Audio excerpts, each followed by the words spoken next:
é um frei espanhol, frei carmelita espanhol, e ele fez esse livro para fora, e as irmãs de Paranavaí falaram: ó, frei, esse livro é bom, traduz para a gente, né? E o frei Emanuele, por caridade e bondade, traduziu para as irmãs lá de Paranavaí. E como foi difícil achar esse livro, né, irmão? O Valcir falou: ó, tem esse livro, eu quero que vocês falem, só tinha um dele. A gente foi cavucando, pesquisando, achou o livro lá no sebo do irmão Vicente, né? O irmão lá de São José dos Campos. Consegui achar 3. O meu, da dona Josefa, e o do irmão Carlos. Não tem mais, não se acha mais esse livro para vender. A gente comprou as últimas. Tem um no estante virtual. Tem um ainda? Não sei se tem um assim. Tem um estante virtual, no sebo do irmão Vicente. Tem um rim. Um rim, né? Um rim. Não foi barato. É raro. O rim é mais barato, né? Um rim é barato. Mas, por fim, aí o Frei Emanuele produziu, e é um livro que fala pra gente sobre a espiritualidade de Nossa Senhora, né? As diversas matizes de Nossa Senhora traz pra gente da vida carmelita, mas fala também pro público em geral. A gente estava no universo antes, Monte Carmelo, Nossa Senhora do Lugar. Hoje, agora a gente vai falar agora sobre Nossa Senhora do Carmo. O capítulo 5 vai falar sobre um tema muito que eu posso dizer, notável para um carmelita. O que faz a pessoa se tornar um carmelita hoje em dia? O escapulário. O quinto livro é sobre o escapulário. O quinto capítulo é sobre o escapulário. O escapulário e o padroado. Como Nossa Senhora é a padroeira da Ordem do Carmo. Como que ela chegou até nós? Lá no Monte Carmelo era a senhora do lugar, a senhora do Monte Carmelo. Quando os freis, os eremitas foram para a Europa, se tornaram freis, aí sim, quem são vocês? Nós somos os irmãos da Virgem Maria. De qual Virgem Maria? Do Monte Carmelo. Então de Nossa Senhora do Carmo. Aí Nossa Senhora já começou a ser mais representada. E nisso, lá quando os freis chegaram na Europa, esse daqui o Frei Emanuele não fala no livro, é só um contexto ambiental, para a gente se ambientar. Não tinha escapulário, era só a túnica e a capa. A capa das licinhas, as zebrinhas, né, irmão? Que foi motivo de chacota, né? Porque assim, as outras ordens falavam: já chegou os diferentes. Porque já tinha esse preconceito, porque foi uma época que não não tinha um decreto do Papa que não era para se ter novas ordens. Aí chega um monte de eremita do Oriente. Falou: não, mas a gente já tem uma regra, uma ordem, está aqui, Santo Alberto, que daria um outro dia só de palestra para falar sobre a regra de Santo Alberto. Né? Mas aí conseguiu a aprovação canônica e a ordem passava por uma dificuldade gigantesca. E segundo uma lenda, existia um prior chamado Simão. Por que uma lenda? Não se tem certeza da existência de Simão como prior. Existia um Simão prior, mas não se sabe se foi o Simão Stock em inglês. Aqui o Frei Emanuele, ele fala bastante ele explica que a lista de priores à época, os priores da Ordem do Carmo, não era cronológica, era por ordem de importância. São Simão Stock foi prior e Nossa Senhora aparentemente apareceu a um Simão, mas não especificamente Stock. A tradição do Carmelo nos fala que foi Simão Stock, então ficamos com a tradição do Carmelo. Não vamos mudar a nossa mentalidade hoje. É só uma coisa que o Frei Emanuele pontuou aqui. São Simão ele foi prior. Segundo 1 mais 1 com 2 tira 1 para lá, ele foi prior em 1200.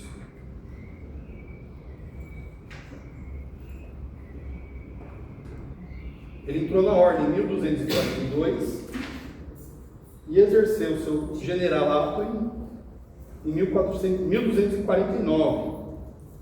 Então, assim que ele ingressou na ordem, por isso que tem muita controvérsia, tipo assim, mas ele ingressou, ele já virou prior, então é mais, por fim.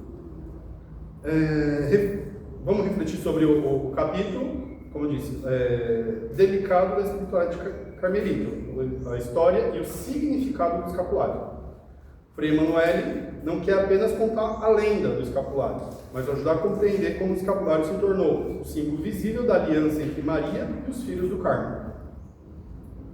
Eu vou abordar aqui no nosso tema a vida e a visão de São Simão.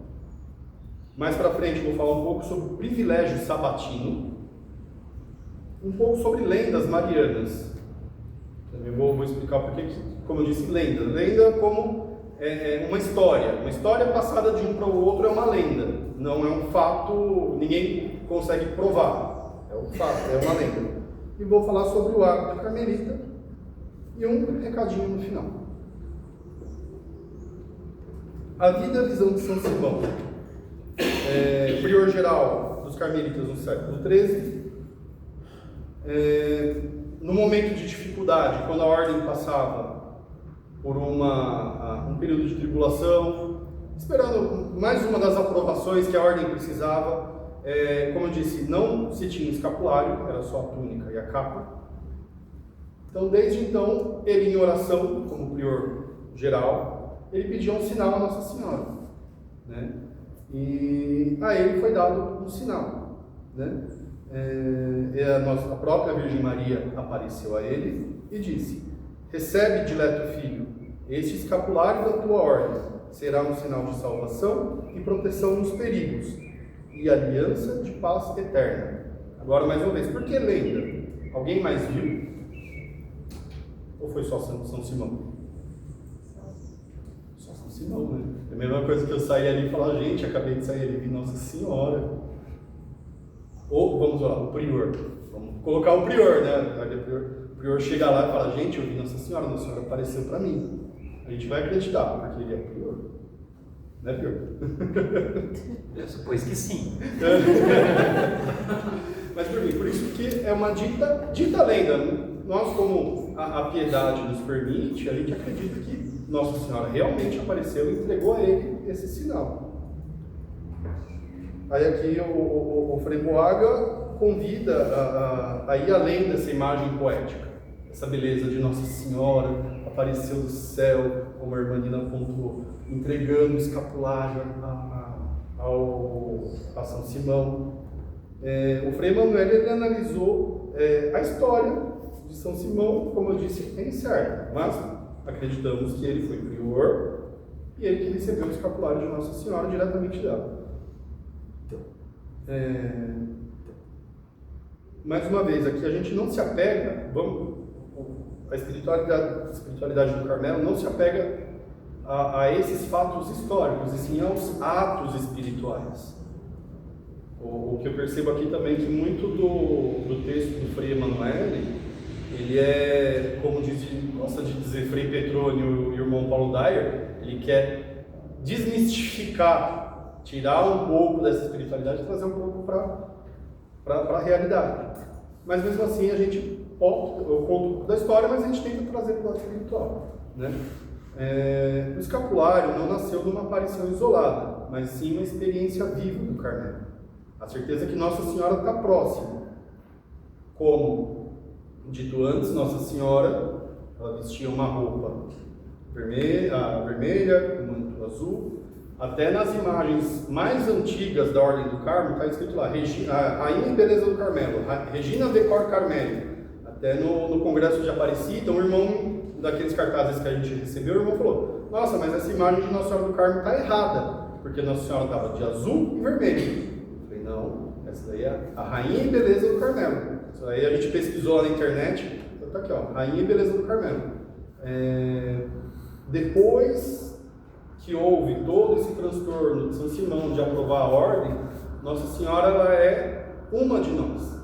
Ela aparece a São Simão trajando o hábito carmelita, entrega para ele o escapulário, o sinal de salvação e proteção nos perigos e aliança de paz eterna.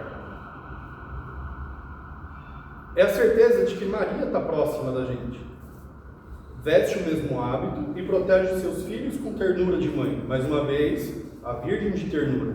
Ela nos apresenta o menino. Portanto, a fé na proteção de Maria precede a lenda, precede a história.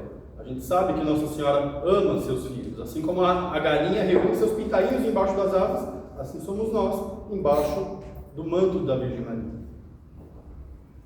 O escapulário não é uma relíquia mágica, é um sinal de comunhão, um símbolo de presença constante da mãe no Carmelo junto com seus filhos, religiosos, seculares e leigos.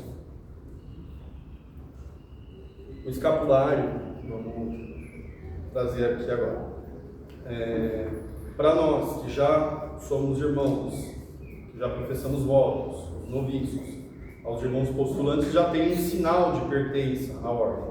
Nós pelo hábito, os irmãos pela fita, mas todo aquele que usa o escapulário devotamente, não como um símbolo, não como um amuleto, não como um talismã, um amuleto, talismã, redundância, né? Mas sim tendo uma verdadeira vida reta, disciplinada, de vivência dos sacramentos, recebe todos os benefícios da aliança feita por Nossa Senhora a São Simão, porque afinal ela falou, será um sinal de salvação a ti e todos aqueles que usarem este sinal. O privilégio sabatino, né? Só deixa eu dar uma olhada aqui, eu anotei aqui, mas tem coisas que... O privilégio sabatino. Mais uma vez, mais uma briga sobre a história da bula sabatina. O que é a bula sabatina? Alguém sabe o que é a bula sabatina? Não vale para os irmãos da ordem, para os irmãos que estão chegando agora, que estão hoje aqui. Alguém sabe o que é a bula sabatina? Valendo uma cruzinha doada pelo irmão. Alguém sabe o que é a bula sabatina? Nossa Senhora prometeu que aquele que usar o escapulário seria retirado do purgatório no primeiro sábado seguinte à sua morte. Esse é a bula sabatina. Só que, porém, entretudo, todavia, essa bula ninguém nunca viu. Mais uma vez, mais um contexto, mais uma briga. O estudo aqui do Frei Emanuele, ele revirou história, tal. Ele achou aqui uma bula, um documento autenticado. Pensa lá no século XV, 1400 e alguma coisa. Como que se dá? Hoje tem, manda WhatsApp, manda e-mail, manda Sedex, manda disso. Como que você fazia? Não tinha imprensa, né? Era tudo anotado à mão. Então, teoricamente, eu fazia um documento, o irmão Douglas copiava e levava para o tabelião e falava, olha, esse é cópia desse. O tabelião olhava e falava, sim, é cópia, tá autenticado. Frei Emanuele achou um documento do século XV que falava de um papa chamado Alexandre IV, que reforçou, falando que o Papa João 22 tinha dado essa bula. Só que tem um porém, o Papa, foi achado esse documento lá na Sicília. O Papa Alexandre IV viveu antes do João 22. Então não tem como um Papa de antes confirmar uma coisa de depois. Então provavelmente foi um outro Alexandre e tal, mas aí veio um outro porém. Esse Papa João 22, a bula sabatina, deixa eu voltar aqui para o rascunho e eu volto para o livro. O privilégio sabatino diz que a tradição do Papa João 22 teria recebido uma visão de Maria prometendo: aqueles que usarem o escapulário e viverem em graça, eu, misericordiosa, descerei ao purgatório no primeiro sábado após a morte e os libertarei. Bonito Nossa Senhora descendo no purgatório, né? O que a irmã Nina falou agora há pouco? Não desce. Nossa Senhora não desce no purgatório.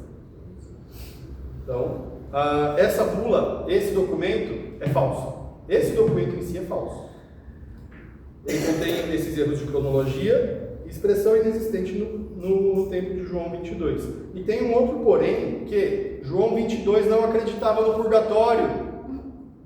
Como que o homem ia fazer uma bula falando que Nossa Senhora vai no purgatório, se ele mesmo tem ele sim, documentos, assim que ele não falava, não, o purgatório não existe, não existia esse conceito de purgatório que nós temos hoje. A gente está falando lá de 1400 e alguma coisa. né? Século XV. Só que a lenda pegou. A história pegou, porque tinha essa transmissão de boca a boca, mais do que documentos, tinha a história de boca a boca, que é a tradição da igreja, a tradição oral da igreja, né? E muitos padres, muitos santos defenderam isso.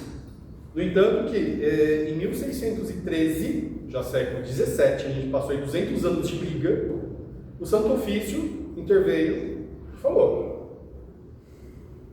a história de Nossa Senhora salvar os almas do purgatório é verdade, só que ela não se pode pregar que ela desce o purgatório. Nossa Senhora não se rebaixaria a isso. A pureza de Maria não permite ela chegar aonde existe pena. É como se falar que o juiz foi aí a irmã Sheila pode falar, algum juiz vai dentro da cela emitir alguma ordem de soltura? Não. Quem sabe a irmã Sheila trabalha nessa área de processos. O juiz não vai até a cela e fala: ó, preso, você está solto. Ela emite o documento, Nossa Senhora fala: ó, aquele lá, o irmão Bruno, ele morreu essa semana. Meus anjos, vai lá, pode tirar o irmão Bruno de lá, que ele era carmelita, ele morreu em estado de graça em odor de santidade. O irmão Bruno, quer dizer, se morreu em odor de santidade, não foi direto. Foi direto. Então, mas vamos lá. Então, Nossa Senhora envia, não se sabe quem, provavelmente anjos, né? Ela é a Senhora dos Anjos, para que esses anjos, no entanto, existem algumas imagens onde Nossa Senhora está pairando e os anjos descem retirando as almas do fogo do purgatório. É uma imagem bem comum até, né? Existem representações que mostram ela mesmo puxando o escapulário, mas desde 1613 é proibido falar que Nossa Senhora desce ao purgatório. Podemos afirmar que Maria intercede de modo especial pelos carmelitas após a morte, especialmente no sábado, porque sábado é o dia de Nossa Senhora. Assim, o privilégio como eu disse mais uma vez, não histórico, mas espiritual. Não literal, não dá para ser literal. Nossa Senhora salva as almas do purgatório. Aquele que morrer, eu o resgatarei. De alguma forma, ela manda lá a tropa de elite dela para que essas almas que viveram piedosamente, viveram santamente, frequentaram os sacramentos e por algum motivo foram parar no fogo do purgatório, ela mesma envia alguém a retirar.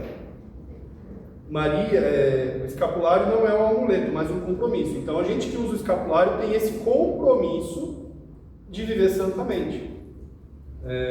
Reza a lenda, né, que o carmelita morre de sábado, só para não dar gosto de passar nem pelo purgatório. Aqui a gente tem o caso do irmão Estevão, né? Deus o tenha na glória. O irmão Estevão, ele foi um dos primeiros irmãos aqui do Sodalício também que desligou o disjuntor num sábado, né? Porque o passamento dele foi assim: tá aqui, morreu santamente num sábado. Eu não tive a graça de conhecer, mas quem conheceu disse que foi realmente não pagou pedágio não, né, Pior? Não, o irmão Estevão, ele foi um grande exemplo. Ali, com certeza, se foi no sábado, esse já tá no alto. Teve passe livre. Teve passagem rápida. Curiosamente, muitos fiéis da Basílica que morreram, muito curioso, os três, a maioria deles falecem no sábado. Os últimos fiéis que nós acompanhamos na Basílica do Carmo, todos no sábado. Maria, ela não promete, a Virgem Maria não promete a isenção do sofrimento. Ela não está falando, você não vai sofrer. Ela garante a presença e a intercessão. Ela vai interceder por nós, mesmo que manchados pelo pecado, não ter. Ninguém está livre de cometer pecado. A única que eu sei que está em estado de graça aqui é a irmã que acabou de confessar antes da missa, né? Então, sábado, vai direto. Então Mas por motivos, a gente é pecador. O Padre Everaldo é meu confessor, né? Então eu brinco bastante com ele, às vezes, falando, padre, ele é capelão do Carmelo de Cotia, eu falo, padre, uma curiosidade que eu tenho, o que as irmãs confessam? Porque elas confessam toda semana. Eu passo um mês e falo assim, peraí, o que eu fiz mesmo? O que eu fiz de errado? Qual que foi meu pecado? Você esqueceu de notar. Então, mas mesmo assim, no exame de consciência, você tem que fazer um baita no exame de consciência para fazer a confissão de um mês e meio, de 2 meses. Por isso que é bom confessar toda semana, porque você não fica... Então, mas toda semana eu penso, o que eu vou confessar toda semana? Tanto faz, né? Pelo amor de Deus. Ah, eu pisei na grama. Ah, mas você tá muito sorte, Bom, aí eu vou trazer um pouquinho da minha história para quem não conhece, um pouco dos irmãos que são de fora tudo. Antes de me casar com a Hermanina, antes de entrar para o Carmelo, eu fui da Toca de Assis. Fui da Toca de Assis por 3 anos e meio, mais ou menos. E era engraçado, porque a gente ia confessar, eu era motorista. Falei, ai padre, eu passei no sinal vermelho. O padre olhava e falava, tá, e qual que é o seu pecado? Não, padre, é errado, é crime, né? Infração de trânsito. Deus te perdoe, mas assim, eu penso naquilo que a irmã Sheila falou. A disciplina, a ascese, nos permite a graça de usar o escapulário, de viver em estado de graça. Uma coisa que uma orientação, vou abrir uma das orientações que o Padre Everaldo me deu. Se eu tenho um jardim, esse jardim está bonito, frondoso, só que eu vejo ali uma erva daninha crescendo. Eu vou lá, arranco ela. O jardim continua aberto, deu 15 dias, a erva daninha cresceu de novo. Vou lá. Só que se eu não vou lá e não começo a arrancar essa erva daninha, ela se multiplica. Acontece com o meu jardim. Então, acho que é isso que eu tenho para falar sobre o estado de graça do escapulário. A frequência constante dos sacramentos, para evitar cair em pecado, para que o escapulário aguente, né? Os anjos puxarem a gente, né? Porque por mais que esteja no purgatório, o purgatório é a certeza da salvação também, mas quanto menos tempo padecendo lá, mais fácil vai ser resgatado. Voltando, a Virgem Maria não promete isenção do sofrimento, mas a presença e intercessão. O privilégio sabatino é, pois, um chamado e coerência de vida. Usar o escapulário é viver com fidelidade, castidade. Não lembro quem o próprio padre falou, né, que um dos pecados que o demônio mais tenta a gente é da pureza. É um pecado quebrar do céu. Para os irmãos que estão vindo a primeira vez aqui, a gente professa os votos de pobreza, castidade e obediência, assim como as ordens religiosas normais. Como que eu vivo esses 3 votos dentro do meu estado de vida? O solteiro vive a pobreza. A pobreza não é viver sem dinheiro. É viver uma vida humilde, uma vida simples, sem esbanjar. Eu não posso comprar uma Mercedes. Posso, se o dinheiro me permite. Eu não posso me endividar para ter uma ostentação de ter um carro zero do ano sem poder. Mas é viver uma vida humilde. A obediência que a gente tem obediência ao nosso prior, ao prior da ordem, aqueles que estão imediatamente acima. Assim como no trabalho, tem obediência ao meu chefe, em casa, obediência à esposa. Às vezes, né? Já pecou. Tem que confessar. E a castidade, dentro do seu estado de vida. Os religiosos, os casados, têm a vida conjugal normal, e os solteiros guardam a sua castidade mais pura. E as irmãs de vida religiosa, assim como tem aqui, essas sim vivem a castidade perfeita. Os padres vivem a castidade perfeita. Nós vivemos dentro do nosso estado de vida. Vou falar um pouquinho sobre algumas lendas marianas. Como surge, mais uma vez voltando ao assunto lendas, né? É que o Frei fala bastante sobre lendas, que é a tradição oral da igreja, né? Tá bom, Gustavo. Só para pontuar, gente, lenda não é algo que não aconteceu. Não é algo que não aconteceu, é uma história que é passada de um para o outro. É uma história contada. A lenda é algo que pode factualmente ter acontecido, mas não existem provas físicas. É algo que é dito e contado adiante. Que nem a própria aparição de Nossa Senhora com o hábito. Tudo bem, a irmã Lúcia falou. Mais uma vez, lá em Fátima, 13 de outubro de 1917, a irmã Lúcia viu aquela que se parecia com Nossa Senhora do Carmo. Por mais que na aparição de 13 de agosto, ela falou, eu vou vir como Nossa Senhora do Carmo. Lúcia fala, parecia Nossa Senhora do Carmo. Não, ela fala que ela estava com o hábito carmelita. Isso. Ela afirma, estava com o hábito carmelita enquanto São José abençoava o mundo. Depois, quando São José vai embora, ela volta à aparência da roupa branca. Tanto é que a imagem clássica que nós temos de Nossa Senhora do Carmo é a visão da irmã Lúcia. Então, mais uma vez, essas são as lendas marianas. Nossa Senhora, diversas ordens, Nossa Senhora aparece e entrega distintivos. Ela também entregou o rosário a São Domingos. Ela também entregou dos beneditinos, esqueci. Acho que também o escapulário dos beneditinos, mas sempre algum dos personagens históricos, dos personagens místicos das ordens, das congregações, tem essas visões marianas. As lendas são as visões marianas, muitas vezes não reconhecidas, mas que pela tradição oral chegou até as pessoas. Que, mais uma vez, na Idade Média, lenda significa aquilo que se lê de relatos edificantes. Entre os carmelitas florescem muitas histórias. Nossa Senhora que visitou alguns monges e levou pão, flores, bênçãos, símbolos do amor e da esperança. O Frei Boaga, ele ensina que as lendas devem ser interpretadas espiritualmente. O manto, como eu disse, o manto era listrado, mas Nossa Senhora apareceu a um frei e falou, não, agora vocês vão usar o manto branco.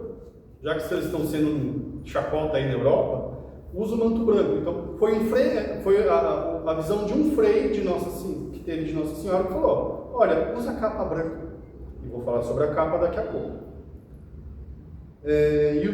Mais uma vez falando, ela apareceu a São Simão dando o escapulário a ele, símbolo de serviço. O escapulário significa, é um avental, é o símbolo de serviço.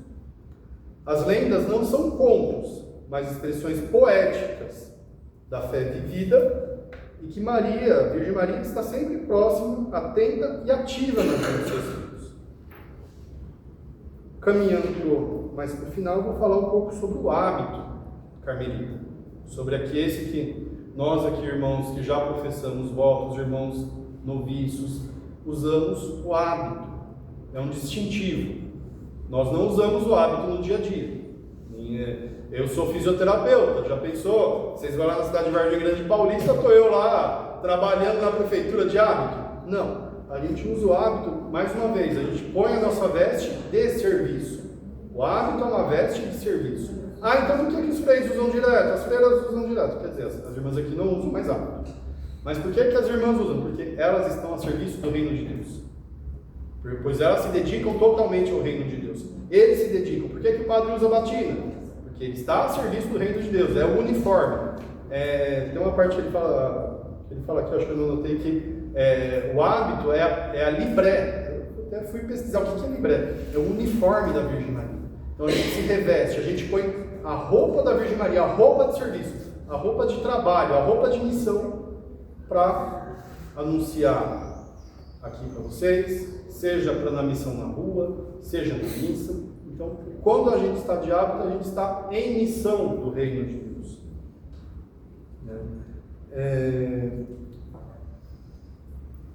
Mais do que uma veste, o hábito, o escapulário, é um sacramental vivo, uma expressão de consagração interior. Você expõe ao mundo a sua consagração. Eu vivo por isso. Esse é o sinal da minha consagração. Essa cor representa a minha salvação. Cada parte do hábito fala de um compromisso, de uma graça. Então, os irmãos já de hábito sabem, né? Mas para os irmãos que não usam hábito, o hábito é composto por a túnica, a correia, a coroa e, por fim, o hábito simples, né? O escapulário.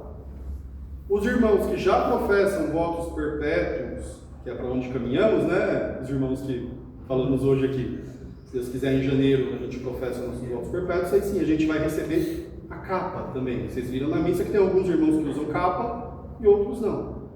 As irmãs, além de tudo, usam o véu. Vocês devem ter visto véu preto e véu branco.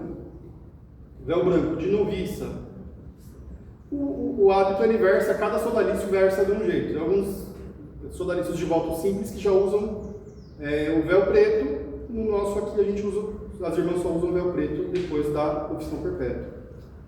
Nós somos professas temporários, nós fizemos os nossos votos em julho e a gente recebeu a capa. Cada sodalício versa, então tem isso, cada sodalício versa o seu regulamento interno, o seu estatuto. No nosso, a gente só recebe a capa nos votos perpétuos, e as irmãs o véu preto nos votos perpétuos. A gente também professou os primeiros votos dia 20 de julho do ano passado. A gente vai para quase 2 anos de votos temporários já, e com a graça de Deus, em janeiro, irmãos perpétuos. Depois eu vou precisar de um modelo de hábito. Então eu vou convidar a gente meditar. A gente, quando veste o hábito também, tem uma oração própria. Cada parte do hábito que a gente veste, existe uma oração específica. Assim como o padre vai vestir os paramentos dele de missa, ele faz uma oração mental, que eu não sei qual que é, não sou padre, né? Mas existe cada parte que o padre veste, uma oração própria. E nós também, ao nos revestir com o hábito, cada peça do hábito tem uma oração própria. Então, para vestir nossa túnica, a oração é: revesti-me, meu Deus, dos santos hábitos religiosos, a fim de que eu apareça tal diante de vós, tal como meu hábito e profissão o pedem. Revesti-me, meu Deus, dos santos hábitos religiosos, a fim de que eu apareça diante de vós, tal como meu hábito e profissão o pedem. A túnica representa o abandono do homem velho, o abandono da mulher velha, aquele que nasceu em pecado e hoje se reveste da graça de Deus. É o nascimento de uma vida nova. Digamos que a nossa profissão a profissão de votos é mais um passo na caminhada da fé, um leigo, né? Revestir-se da túnica é deixar ser envolvido, deixar que a alma se envolva com a graça e a pureza de Deus. Revestir-se da túnica é deixar que Deus envolva a nossa alma com a graça e a pureza. A correia, o cinto. Muitos dos... na Bíblia fala, né? Cingiu os rins. Colocar o cinto, apertar o cinto. Porque acredita-se que o pecado contra a castidade vem da cintura. Então por isso que é cingir os rins, é colocar o cinto, apertar o cinto. Muito antigamente se usavam, algumas pessoas ainda hoje usam silício.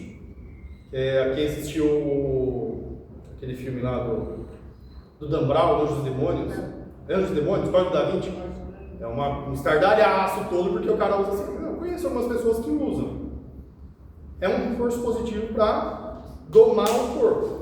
E a gente aqui no nosso hábito usa a correia como essa doma dos impulsos para manter a pureza. Alguns irmãos gostam de usar o cordão de São José, que é um cordão de algodão que se prende na cintura. Ali o irmão Carlos comigo. Bota o cordão aí, irmão. Cordão de São José. Porque São José é o guarda da castidade, ele que viveu a castidade perfeita junto da Virgem Maria. Então, colocando a correia: uni-me a vós, ó meu Deus, com uma união muito íntima, e prendei-me a vossa bondade, pelos laços da verdadeira caridade. Uni-me a vós, ó meu Deus, com uma união muito íntima,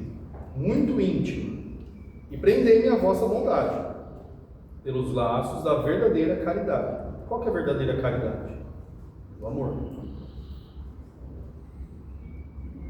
Como eu disse, a correia simboliza o domínio de si e a fidelidade. É o laço da caridade que une o coração humano ao coração divino. Prendei-me a vossa bondade pelos laços da verdadeira caridade.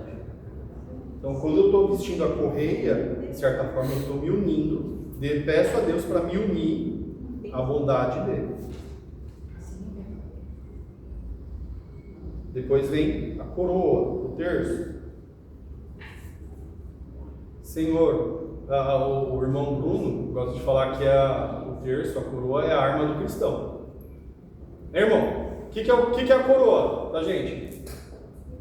A coroa, o terço. O que é pra gente, pro carmelita? Irmão Bruno. Coroa? É o senhor que mandou confeccionar e perguntar na fonte. É símbolo de devoção, a oração, né? A nossa... É a arma, né? É a arma do carmelita. Então, Senhor, ajudai-me a trazer em minhas mãos este sinal da oração e da contemplação em toda a minha vida. Senhor, ajudai-me a trazer em minhas mãos este sinal de oração e de contemplação em toda a minha vida. Aquele que reza não padece. A coroa é sinal de oração constante, que liga o carmelita à contemplação e ao silêncio interior. Sinal de oração constante. Eu estou andando, esse terço está balançando aqui, eu escuto ele, enrosca na cadeira, quebra, a gente remenda, mas eu sei, é um sinal, mais uma vez, o hábito, como eu disse, o hábito é um reforço positivo, que eu tenho que lembrar que eu tenho que rezar, não é só um enfeite, assim como o escapulário, o pequenininho, não é só um enfeite, é um reforço positivo que eu tenho no dia a dia, me lembrando que eu sou carmelita, que eu tenho que rezar, que eu tenho que cumprir minhas obrigações de profissão religiosa. Liga o carmelita à contemplação e ao silêncio interior. Depois vem o escapulário, compondo o hábito simples. Senhor, ajudai-me a trazer com amor vosso suave jugo e beijá-lo devotamente. Quem tem escapulário? Pega o escapulário. Quem os pequenos, quem não tem escapulário? Não tem. Tem escapulário? Não tem. Não. Mas você já usa escapulário? Já tem posição, já. Ah, e se Nossa Senhora te chamar agora? Como que ela vai te reconhecer? Como que a Nossa Senhora vai falar? Ô Gabriel, São Gabriel, desce lá, quem tiver de escapulário, você chama ele pra mim, tá? Cadê esse escapulário? Brincadeira à parte, mas vamos falar sobre São João Paulo II, então. São João Paulo II, em 13 de maio de 1980. Recebeu o que aconteceu com ele? Um tiro. O último momento de lucidez dele, antes dele entrar no centro cirúrgico, ele só fez um pedido. A hora que os médicos estavam lá tirando a batina dele, dando anestesia, o último momento de lucidez dele, ele falou: só não me tirem meu escapulário. E esse escapulário, a gente teve a graça de ver ele, não esse do atentado, mas um escapulário, relíquia de São João Paulo II, fica na paróquia Regina Mundi, lá em Roma, que quem toma conta é o Frei Juliano, aqui de Sorocaba. O Frei Juliano, ele é de Sorocaba, mas ele é o pároco mais jovem da cidade de Roma, um Frei Carmelita. E ele teve uma ordenação no começo do ano, ele trouxe essa paróquia Regina Mundi em Roma, ela tem a custódia do escapulário de São João Paulo II. E foi uma graça tocar naquele escapulário. Eu me arrependo de não ter pedido para o Igor tirar uma foto minha com aquele escapulário. É um escapulário parecido com esse que os irmãos usam. E São João Paulo II falou: só não me tirem o escapulário, eu não quero morrer sem o meu escapulário. São João Paulo II, um santo, falou: não me tirem o meu escapulário. Eu tenho uma amiga, uma irmã de caminhada de muito tempo, que ela é monja carmelita lá no Carmelo de Jabaquara. Aí foi uma contenda que a gente teve. Quem tinha escapulário para tomar banho? O escapulário para tomar banho. Quem não tira? Eu perguntei para a freira, a senhora toma banho de escapulário ou sem escapulário? Como é amiga, né? Então, ela falou, eu tenho de dormir, de tomar banho, não. Eu falei, por quê, irmão? Porque é mais fácil morrer dormindo do que tomando banho.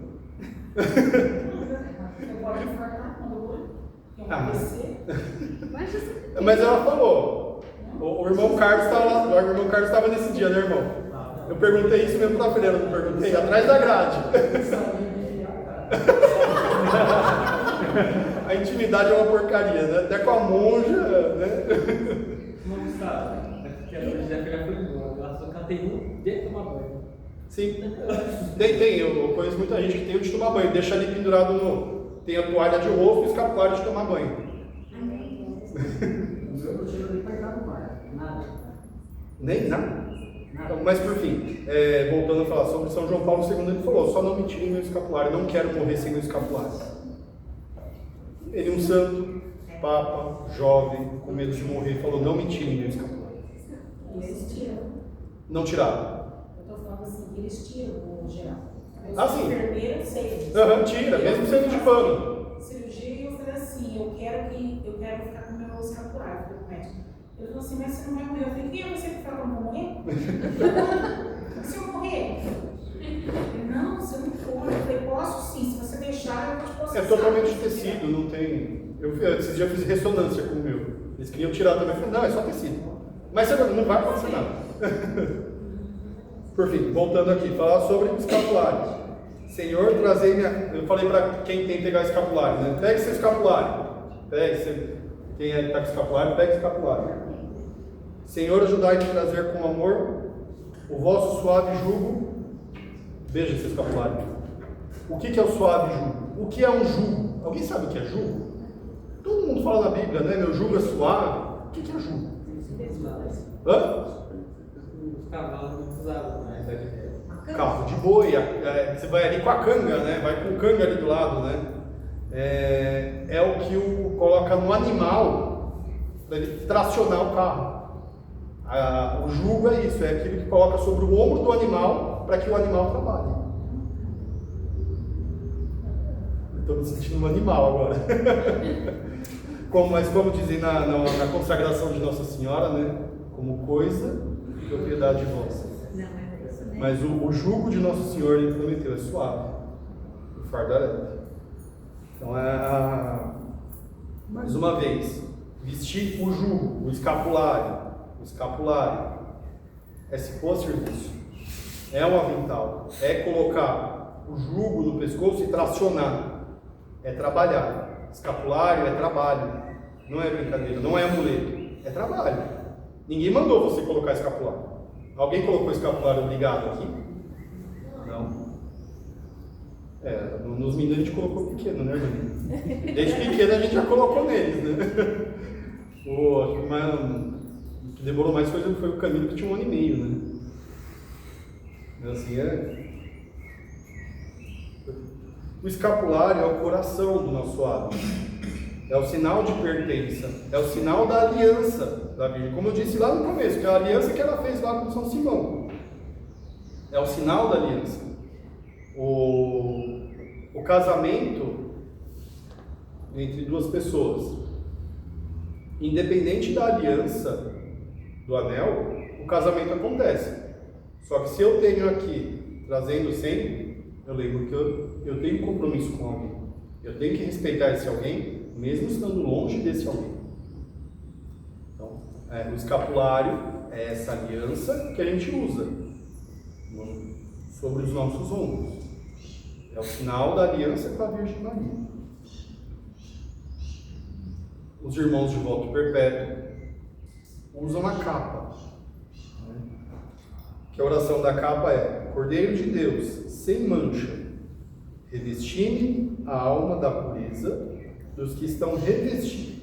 Cordeiro de Deus sem mancha, revesti-me da pureza de que estão revestidos os vossos servos.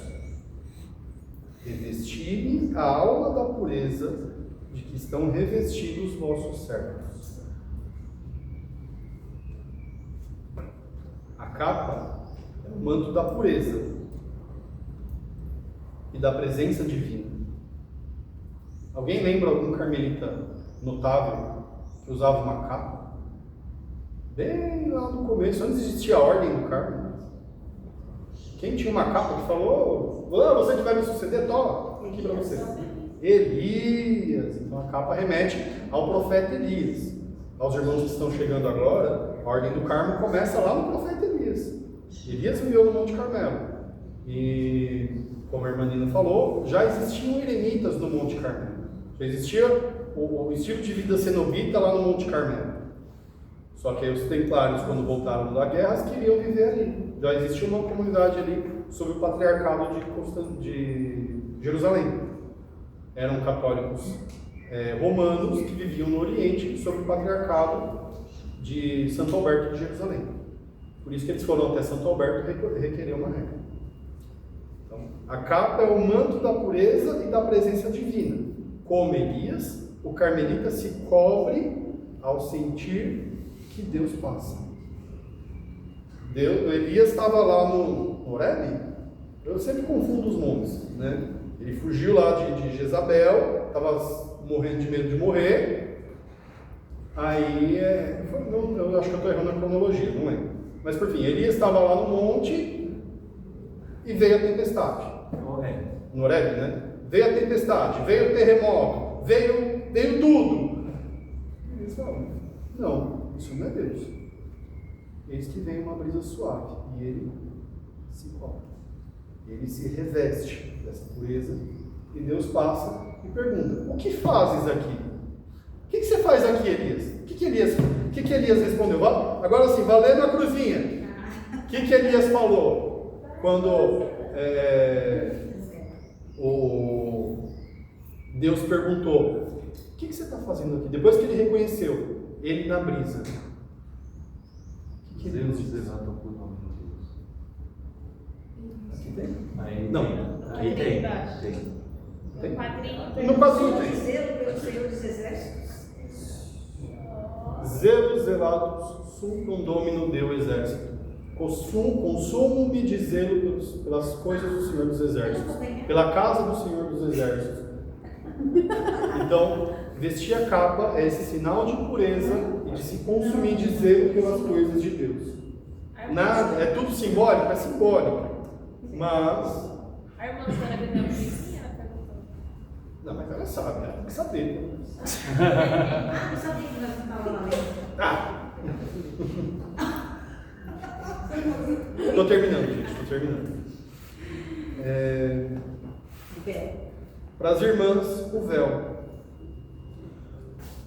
Independente da cor do véu, a oração é a mesma, tá? Senhor, este véu me ensina que devo morrer para o mundo, para o mundo e para mim mesmo, para não viver senão para vós. Senhor, este véu me ensina que devo morrer para o mundo e para mim mesmo, para não viver mais senão para vós. Viver mais senão para vós. O véu é o sinal de entrega total e a virgindade, a pureza do coração. Expressa o amor indivíduo e o desejo de viver apenas para Deus. Sinal de entrega e pureza de coração.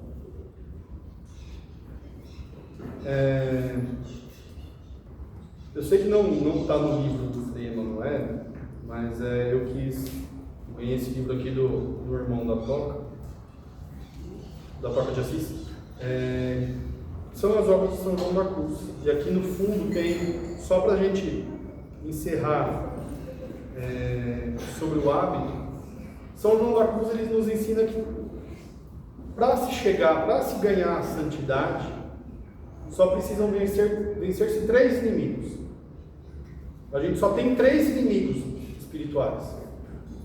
Alguém sabe quem são esses 3 inimigos?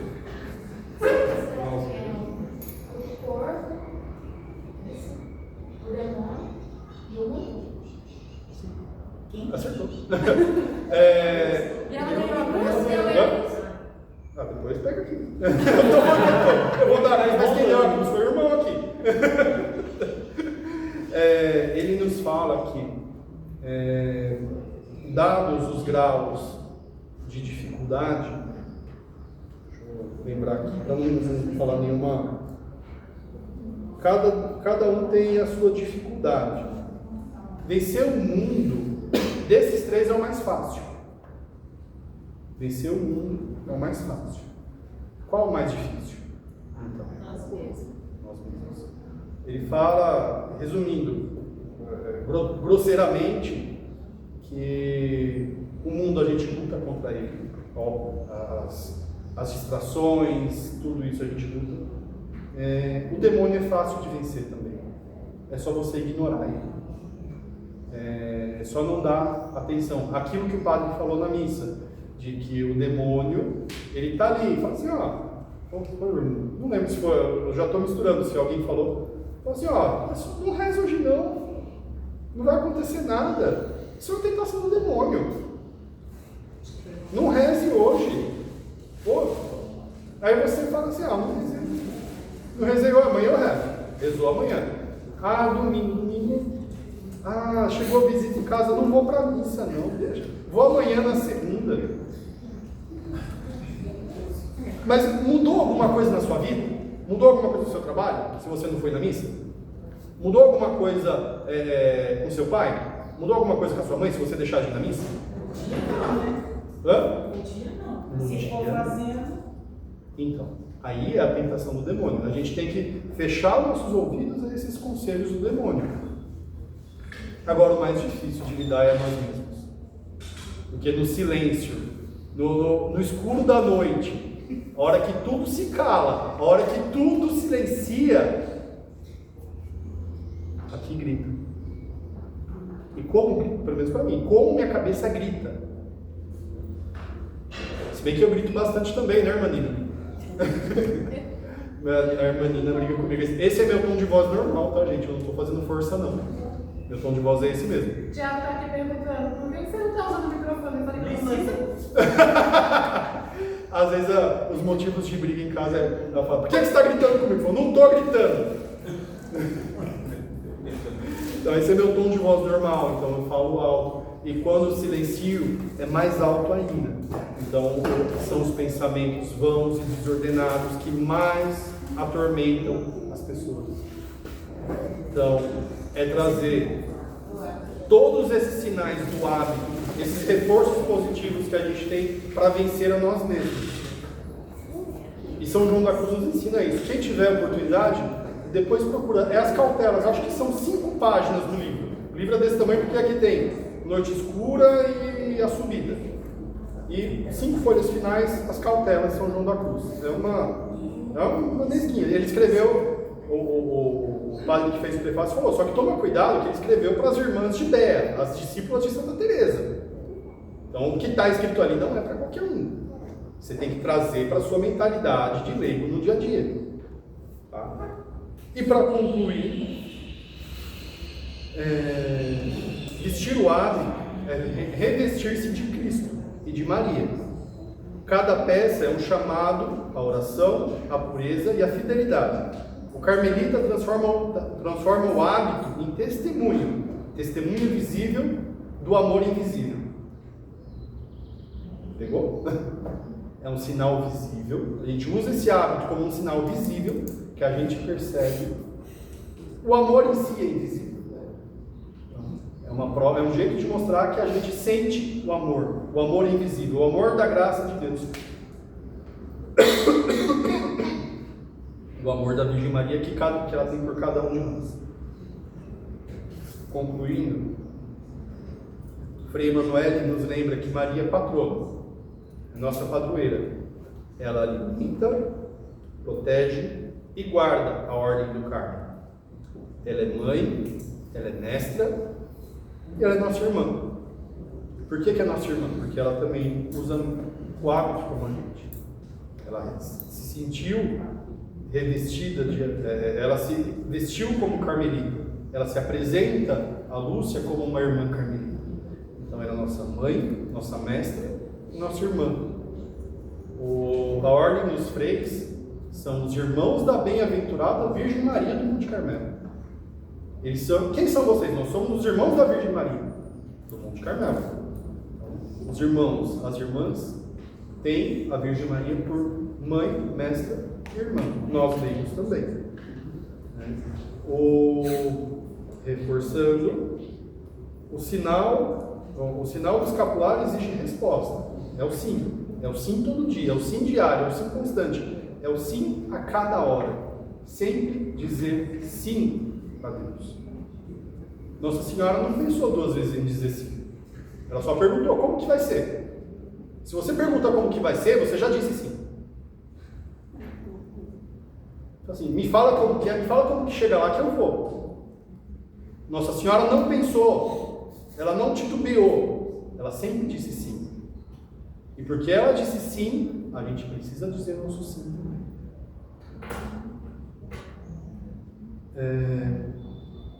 São João da Cruz adverte: em tudo que fizeres, busca não agradar a ti, mas a Deus.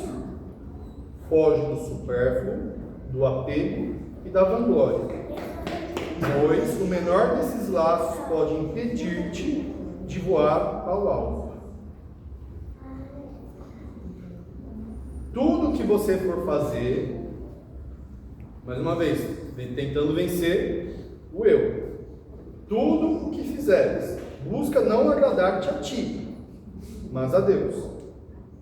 Como eu disse sobre o voto de pobreza, foge do supérfluo, a obediência, do apego, sobre a obediência, do apego e a vanglória, pois o menor desses laços pode impedir-te de voar para o alto. Pode impedir-te da Virgem Maria expedir o mandato de soltura. Escapulário é um chamado à santidade, não é amuleto de proteção. O manto da Virgem Maria é tenda de missão. O manto da Virgem Maria é tenda de missão. Não é um cobertor de comodidade. Não é cômodo usar o hábito. Eu já estou me derretendo todo aqui dentro. Estou suado. Estou com calor. Então, o manto de Maria, o escapulário nos dado pela Virgem Maria, é uma tenda de missão. É o acampamento da missão. É o acampamento, é a trincheira de guerra. Não é um cobertorzinho, não é um paninho que a gente se enrola e deita no sofá. Gostoso, né? Enrolar um paninho no sofá.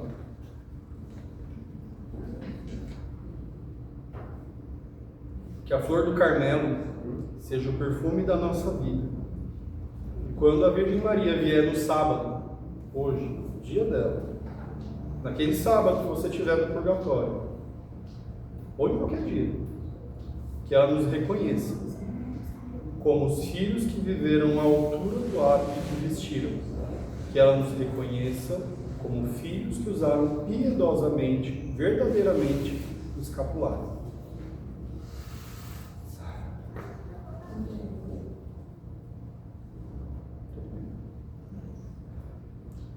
Vou encerrar cantando uma breve canção sobre a Virgem Maria. Quem souber cantar, canta. Os Carmeli, vitis floricera, splendor celi, virgo eteras, singularis, Materitis, servi vestias,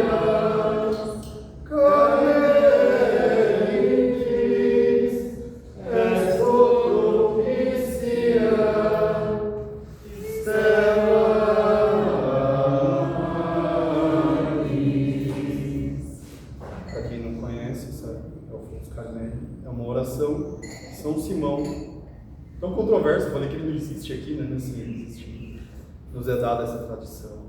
E foi ele que compôs essa oração. Flor do Carmelo, videira florida, esplendor do céu, virgem e mãe. Mãe singular, mãe doce e benigna, mas sempre virgem. Aos carmelitas, sede propícia, ó estrela do mar.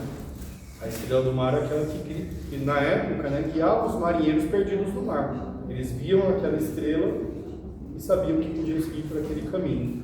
Então, usando tudo aquilo que a gente aprendeu, tudo aquilo que a gente plantou e colheu nesse dia de hoje, seja para nós essa estrela guia que nos levará até a pátria do céu. Amém.